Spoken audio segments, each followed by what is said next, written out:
3, come on girls. Bonjour à tous, on se retrouve aujourd'hui pour le maquillage du mois que j'ai décidé de faire dans les tons Bordeaux et j'ai utilisé la Vice, mais je pense pas que c'est la première, je crois que c'est la troisième, comme ceci. Donc j'ai commencé par les yeux et après le teint pour éviter les chutes, mais si vous tapotez bien vos fards, franchement j'ai pas eu de chute. Vous allez voir que pendant un bon moment ce que j'avais sur les yeux ça va pas être très joli parce que ça va être très rouge, mais le temps que ça soit travaillé et tout ça, après il y aura ce rendu. Voilà, vous m'avez beaucoup demandé un maquillage de soirée, n'hésitez pas à me dire ce que vous souhaitez dans les prochains maquillages du mois.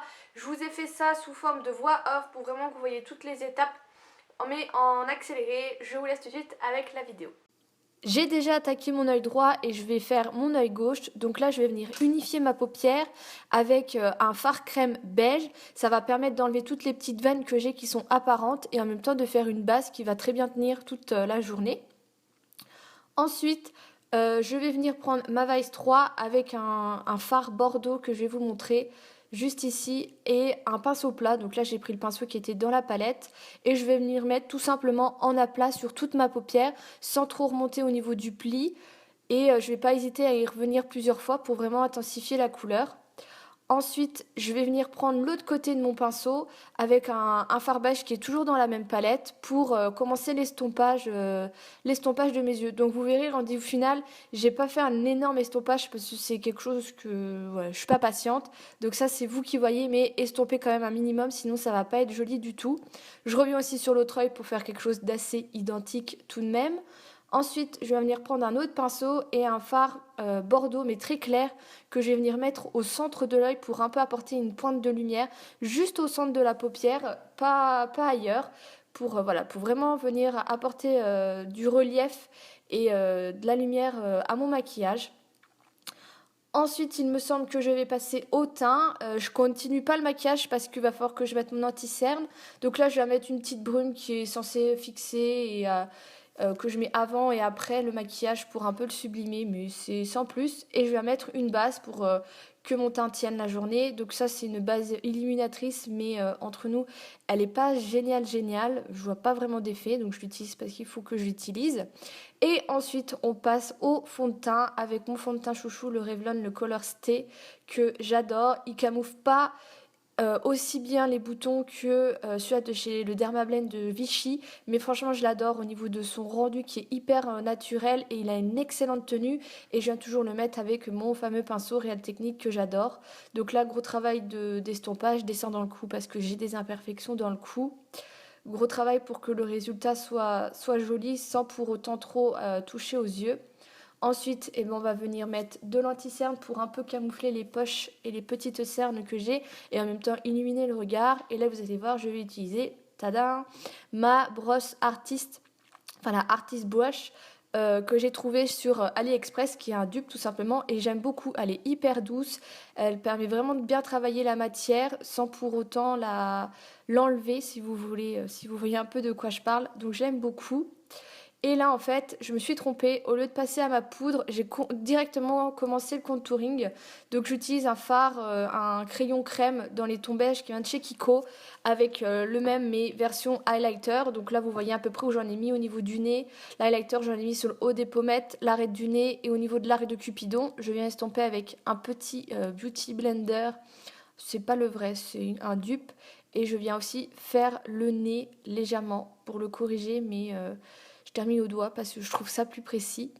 Et ensuite, je vais continuer le contouring avec là de la poudre. Donc je vais mettre ma fameuse poudre de chez Vita Liberata que j'adore.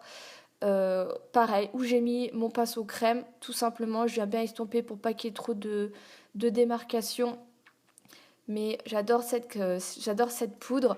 Je vais venir après en mettre une deuxième qui, elle, vient de chez Kiko et qui est légèrement illuminatrice, que j'aime beaucoup parce que là, je vais vraiment rechercher un très joli glow que j'adore sur toute la joue. Donc ça, c'est vous qui voyez. Ensuite, je vais mettre un petit blush rose qui est aussi illuminateur, que j'aime beaucoup. Et je finis bien sûr avec une poudre illuminatrice que je viens mettre pareil sur le haut des joues, l'arête du nez et l'arc de Cupidon, et vous allez voir ma tête, je vais me rendre compte que Eh bah oui, j'ai pas mis ma poudre.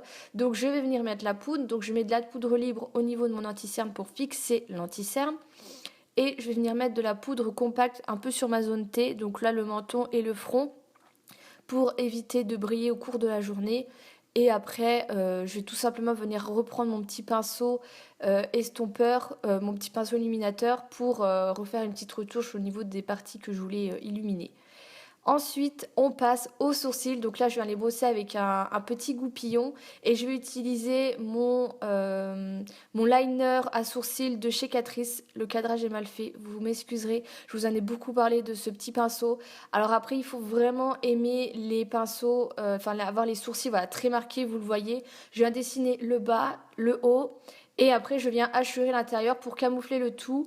Et ensuite, là, je vais venir reprendre mon goupillon pour estomper surtout l'intérieur du sourcil qui est du coup trop marqué et qui a tendance à forcer le regard. Et c'est pas quelque chose que je vais, mais j'aime beaucoup. Et franchement, ça ne bouge pas de la journée, clairement.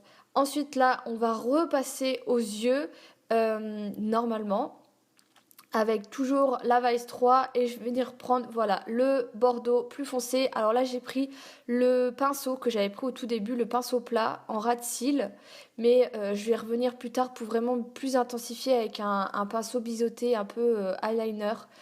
La balance des blancs est magnifique sur ma vidéo, on adore, il y avait trop de blanc. Donc je vais venir prendre voilà le ras de cils et ensuite je vais venir prendre un petit pinceau estompeur et là je vais venir remonter deux locaux externes et là il va falloir vraiment aussi estomper et travailler la matière pour vraiment avoir quelque chose de fondu et d'intensifier un peu ce maquillage que l'on veut un peu chargé. Après vous pouvez clairement vous arrêter là, c'est très joli aussi. Mais voilà, donc vous voyez que ça ressort pas très bordeaux, mais que ça reste extrêmement joli quand même comme couleur. Enfin, j'aime beaucoup les fards Urban Decay qui sont toujours tous très très très jolis.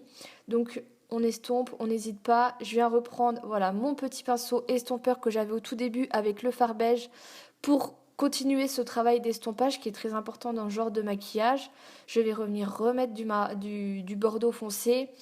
Faire quelque chose d'assez identique parce qu'il y a un endroit où c'était un peu trop remonté par rapport à l'autre. Donc là, c'est que du travail d'estompage. Et là, vous voyez, j'ai repris un petit pinceau pour intensifier mon ras de cils. Vu que j'ai quand même le coin externe qui est assez intensif, il fallait que j'intensifie le coin, mon ras de cils inférieur.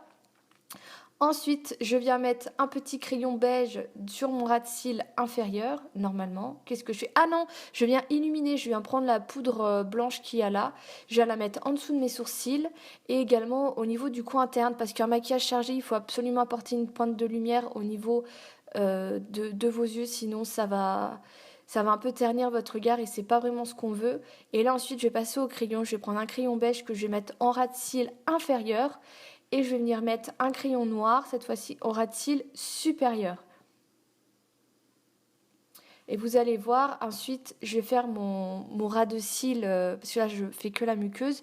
Je vais venir faire mon ras de cils avec un petit pinceau, pareil, biseauté, mais qui est très, très, très, très fin, pour venir tracer, voilà, un petit ras de cils très léger. J'ai pas voulu le faire en noir parce que ça va trop charger mon regard, ça va aplatir mon regard. J'ai préféré rester dans les mêmes tons. Essayez un jour de remplacer votre noir par du marron ou autre et vous allez voir que ça change quand même assez bien le regard. Ça a tendance à moins le forcer. Et là voilà, je refais des retouches, je remets la petite pointe de lumière. Et ensuite, normalement, je vais passer au mascara. Voilà, donc petit recourbage de cils. Et je vais venir mettre le Better Than Sex de chez Too Faced. Tout simplement mascara que j'adore. Alors là vous pouvez clairement mettre des faux cils si vous sortez ou autre. Moi je sors pas aujourd'hui donc j'en ai pas mis, mais ça va vraiment apporter quelque chose de plus à ce maquillage qui est déjà bien chargé mais qui je trouve reste même très portable pour la journée. Donc voilà, donc n'hésitez pas à me dire si vous voulez des teintes de couleurs parce que là, enfin j'ai dit bordeaux mais clairement ça ressort aussi un peu orangé. Mais franchement c'est très joli pour la saison estivale avec les joues légèrement bronzées. Et je viens mettre un petit rouge à lèvres, donc un rouge à lèvres nude que j'aime beaucoup parce qu'il est un tout petit peu plus foncé que la couleur de mes lèvres et en plus il s'accorde très bien au maquillage.